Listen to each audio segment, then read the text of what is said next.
அன்புள்ள சிம்ம ராசி அன்பர்களே, சிம்ம ராசி அன்பர்களுக்கு சனி பேச்சு பலன்களை நாம் பார்க்க போகிறோம். இதுவரை 7ஆம் இடத்தில் கண்ட சனியாக இருந்தவர் தற்போது 8ஆம் இடத்திற்கு அவர் செல்கிறார். 8ஆம் இடம் என்பது அஸ்தமஸ்தானம். அஸ்தம் கஷ்டம் நஷ்டம் என்போம்.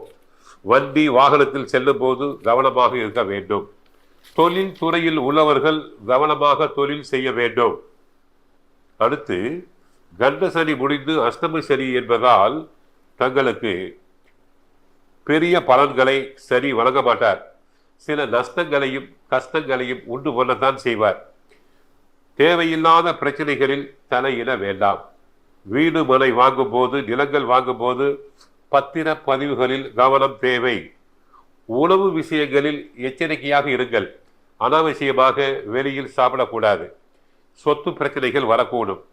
பங்காளிகளுக்குள் விட்டு கொடுத்து போவது நல்லது. சொத்து பிரச்சனை, எல்லை பிரச்சனை, வீடு கட்டுவதில் பிரச்சனை, வாழ்க்கையே பிரச்சனை உங்களுக்கு. ஆகவே அந்த பிரச்சனைகளை தாங்கள் சமாளிக்க சாதுரியமாக கற்றுக்கொள்ள வேண்டும். பங்காளிகளுக்குள் ஒத்து போவது நல்லது. தேவையில்லாத விஷயங்களில் தலையிடாதீர்கள். பிறருக்கு உதவி செய்ய போய் உபத்திரவத்தில் மாட்டிக்கொள்ள வேண்டாம். ஜாமீன் கையெழுத்து போட வேண்டாம். அடுத்து சனி பகவான் ஒரு வகையில் பார்த்தால் சில பண வரவு உண்டு. பண மோசடி மிகுதி. அஷ்டமத்தி சனி காலத்தில் பண மோசடி நடக்கலாம்.